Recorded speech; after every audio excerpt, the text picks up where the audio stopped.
And there were endless laps of the Nürburgring. Pointlessly.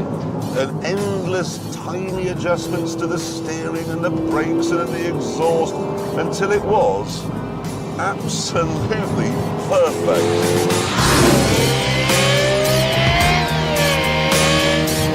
You know what this car feels like? A racing car. It really does. And sounds like one. Oh! It actually feels like you're sitting inside a machine. Hammond, does this car, does it do 1,158 miles an hour? Yes. Really? No. So it isn't 6 times faster than a Nissan GTR? No. But it costs 6 times more? Yeah, it does. Why? Well, it's made of exotic materials. It needs to be. It needs to be made out of myrrh.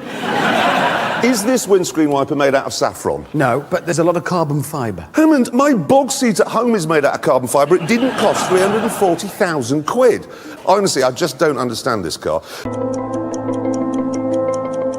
And what you see here is the car I'll be using. This is a Lexus LFA. It's not the most powerful car in the world, it's not the fastest, it's not the best looking, and it certainly isn't the cheapest. Plus, the Lexus badge does come with a whiff of masonry. But I drove one of these in England last year, and I emerged from the experience thinking that might very well be the best car I've ever driven. And that's why we're here, to find out. The engine in this is so exquisite that it revs from idle to 9,000 RPM in 0.6 of a second. In fact, it revs so fast they couldn't fit a conventional rev counter. It had to be electronic because a normal one simply can't keep up. But when it comes to technology, neither of their cars is a match for the howling LFA. It took 5 years of sweat, toil and cash to design this car, and then just before they put it on sale, someone said, you know, I think it would be better if the body were made from carbon fibre rather than aluminium, and they began all over again. How much would that cost? All I do know is they sell them for £340,000 and they lose money on every single one that leaves the dealership. I think Lexus were concentrating so hard on building the perfect car, they forgot that occasionally you might need to go somewhere in it, need a cup holder and an iPod connector and a seatbelt that does up more easily than this one, which doesn't do up easily at all if you're a bit fat. If somebody were to offer me a choice of any car that had ever been made, ever, I would take a dark blue LFA. That's how much I love this thing.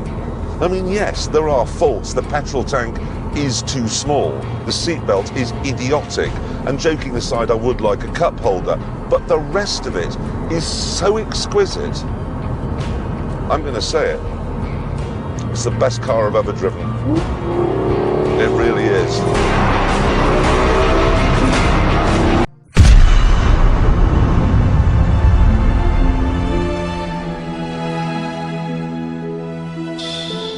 A few years ago, they gave us the LFA. A car which, I'll admit, has many faults and irritations. The seatbelt, for example, is incredibly difficult to do up. There are no cup holders, it's impossible to plumb your telephone or whatever into the stereo system, and the fuel tank is the size of a disposable lighter, which means you have to fill up every 5 minutes and then you have to get out, and then it takes you a week to do your seatbelt up again. I still haven't done it. It's like giving myself a prostate exam. But these little things pale into insignificance when you unleash its astonishing V10 engine.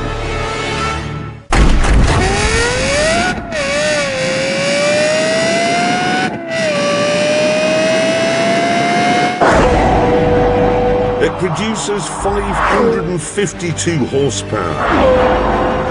That means 0 to 60 in 3.7 seconds.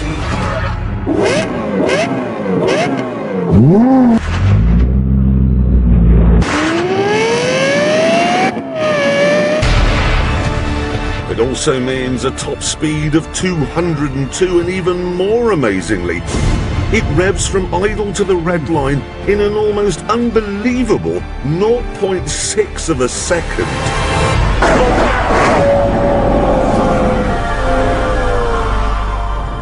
But the best thing is the noise. It sounds baleful. It sounds like a wild animal that's sad about something. Oh no! I got my paw stuck! Ow! Ow! Ow! This is what I was looking for in the new Lexus. A sense that the engine is actually alive, that it's a sentient being. And there was more I was looking for too. The LFA does not have an expert facility, or a G-shift thing, or VDIM. It corners well, because it's well engineered. And it's light, very light.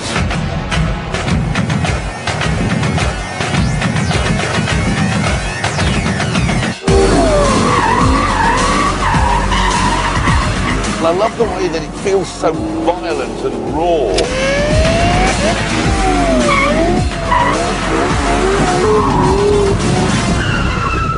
This car is simply out of this world.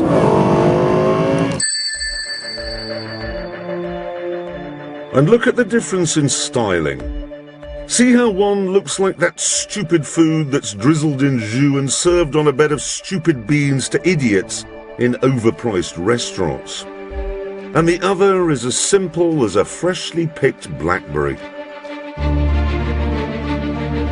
I know that this cost 5 or 6 times more than the new RCF. And I know it's full of carbon fibre and all sorts of clever engineering that you can't reasonably expect to find further down the fiscal food chain. But surely they could have captured the spirit of this car, the essence, its soul, and transplanted that into the RCF. Surely they could. Or maybe they couldn't. Maybe the LFA is so good, not even the people who made it know how to make it again.